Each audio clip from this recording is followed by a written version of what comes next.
People want to exist in fictional worlds for very different reasons.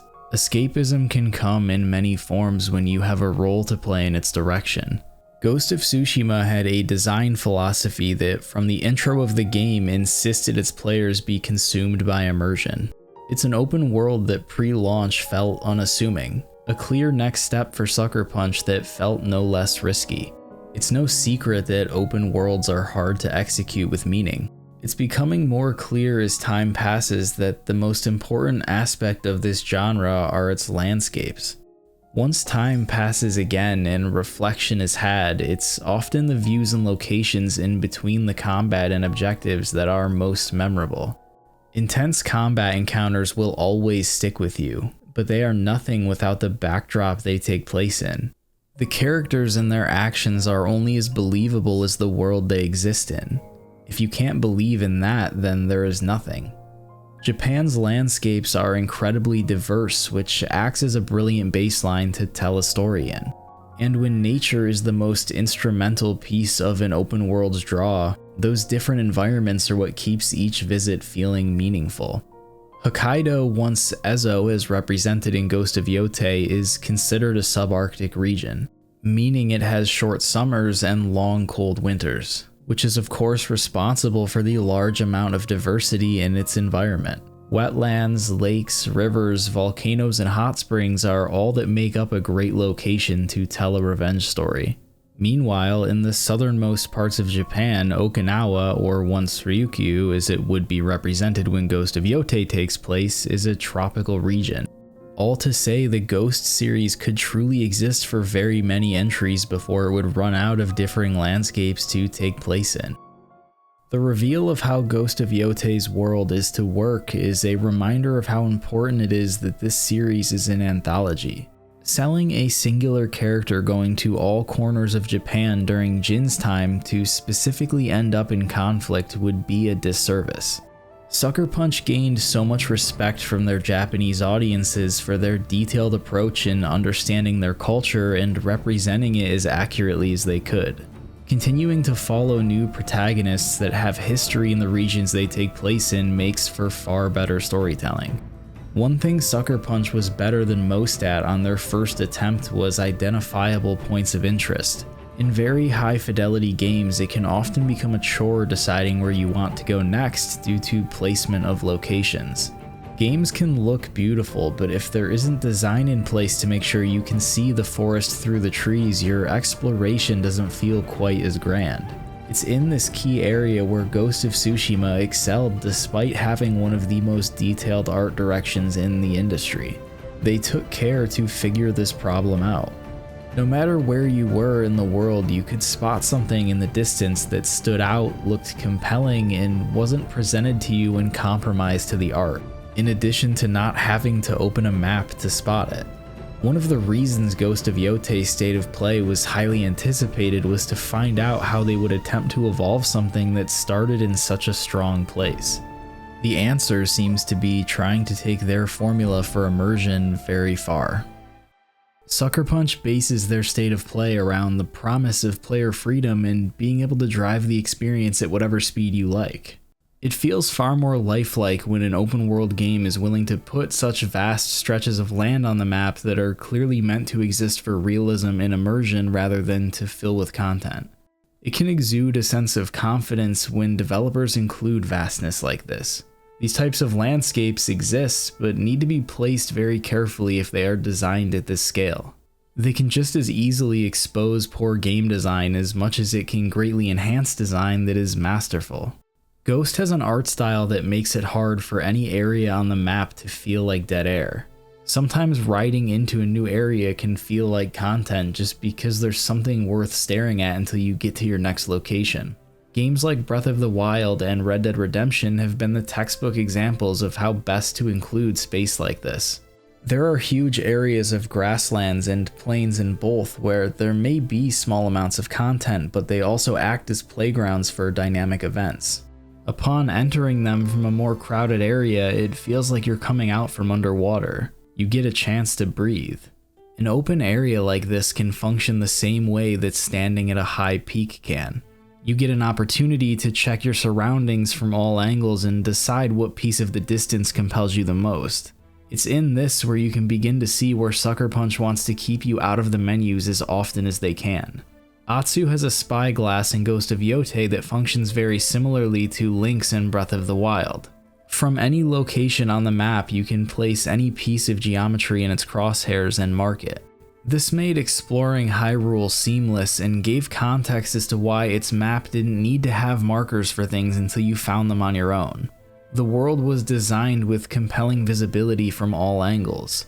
Something that feels like such a small feature is a quality of life addition that makes all the difference.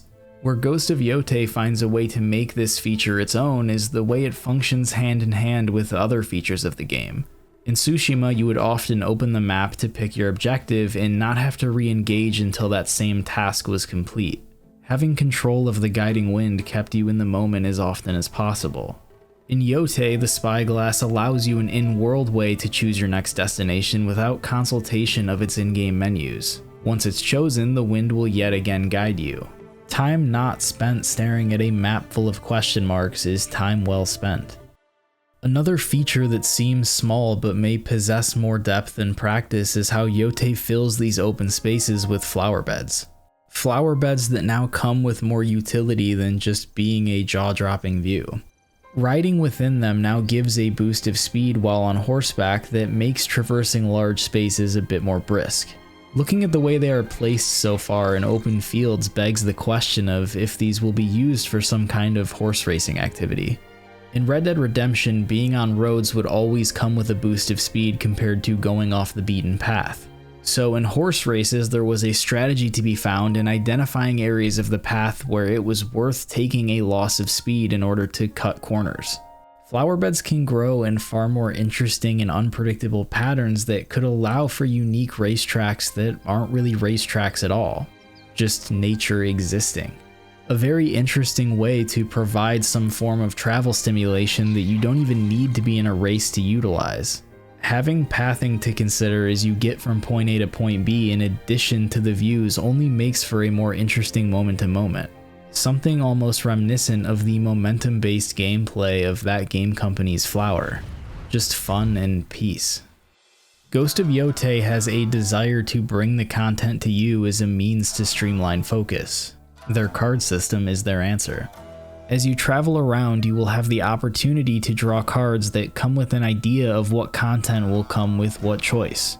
This is a means to give each player a more self-curated experience in the order of which you access areas of the map and the weapons hidden within.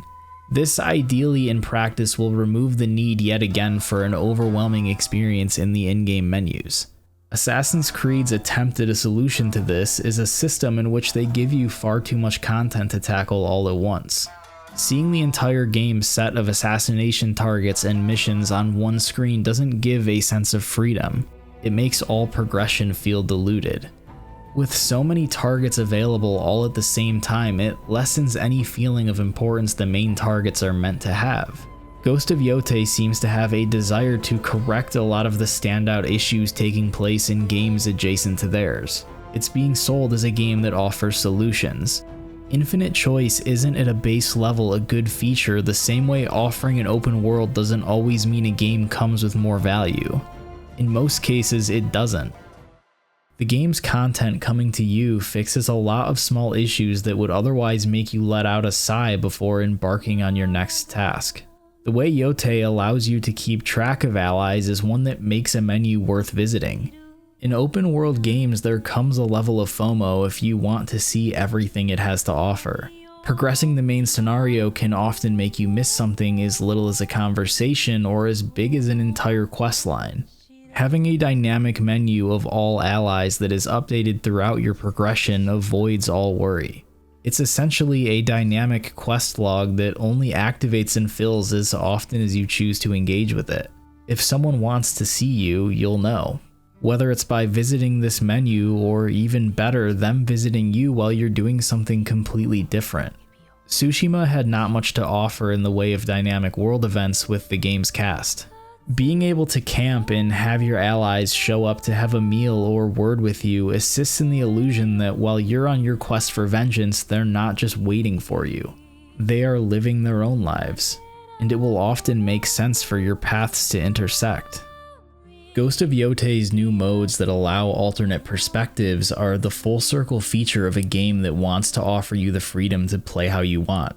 There will always be conversation around what a game's intended vision is and if these modes are compromising it by even existing.